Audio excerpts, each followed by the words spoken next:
Custody में दलित लड़की की हत्या पर जमकर बवाल और बवाल होना भी लाजमी है, क्योंकि पुलिस प्रशासन का कहना है कि पेशाब करने गए दलित लड़की ने दोनों हाथों में हथकड़ियां लगी हुई थी, बावजूद इसके खुद अपने ही पैजामे के नाड़े से आत्महत्या कर ली। नमस्कार दोस्तों, आप देख रहे हैं हिंद समाचार और मैं हूं आपके साथ ज्योति यादव। उत्तर प्रदेश के आजमगढ़ की एक खबर ने हम सभी को चौंका दिया है। चौंकाने वाला तो ये भी रहा कि जो रक्षक हैं आखिरकार किस प्रकार से वो भक्षक होने का काम कर रहे हैं।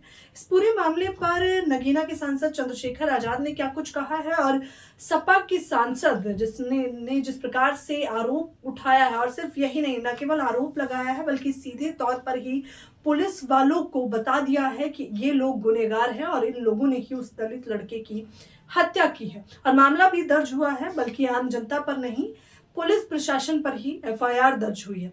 मामला बताया जा रहा है उत्तर प्रदेश के आजमगढ़ का। आजमगढ़ के रहने वाले सनी, जो कि 21 वर्षीय थे, और जिस थाने की ये खबर बताई जा रही है, थाना है तरवा, जनपद आजमगढ़। बताया जा रहा है कि किस प्रकार से 28 मार्च को एक खबर निकलकर सामने आती है कि शनि, जो कि दलित समुदाय से संबंध रखते थे, एक लड़की को वो आए दिन परेशान करते थे।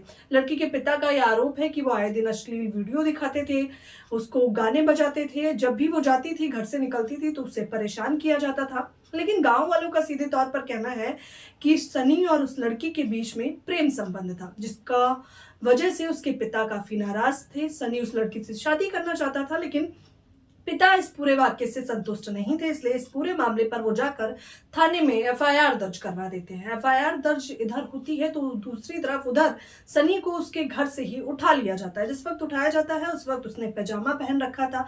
ये वही पैजामा है जिसके नाड़े के माध्यम से प्रशासन का कहना है कि उसने अपनी आत्महत्या कर ली। अगले दिन खबर निकलकर सामने आती है कि किस प्रकार से वो पेशाब करने गया था और उसने आत्महत्या कर ली। लेकिन प्रशासन के इस रवैये पर सनी के माता पिता का सीधे तौर पर कहना है कि उसे इतनी बर्बरता से, बुरी तरह से पीटा गया, इतनी बेरहमी से पीटा गया, ना ही परिवार वालों से मिलने दिया जा रहा था, और इतनी बेरहमी से पीटा गया कि उसकी हत्या कर दी जाती है। और उस हत्या को आत्महत्या बताने का काम प्रशासन कर रही है।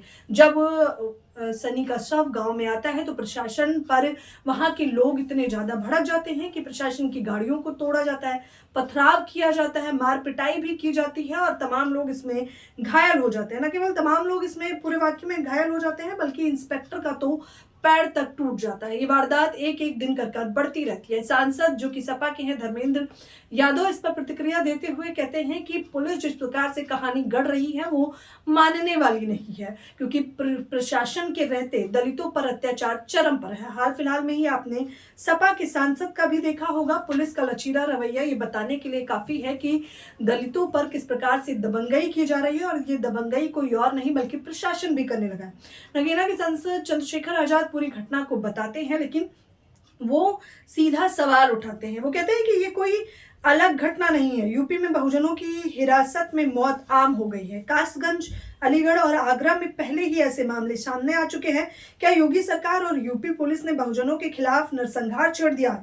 हिरासत में मौतें कोई संयोग नहीं है, बल्कि साजिश के तहत की जा रही हत्याएं हैं। चंद्रशेखर आजाद न केवल हत्या बताते हैं, बल्कि मांग करते हैं यूपी गवर्नमेंट से कि एसएचओ तरवा सहित सभी पुलिसकर्मियों पर हत्या आईपीसी 302 और SC/ST अत्याचार निवारण अधिनियम के तहत मुकदमा दर्ज कराया, तुरंत गिरफ्तार किया जाए। दूसरा, मजिस्ट्रेट जांच हो और दोषियों को कड़ी से कड़ी सजा मिले।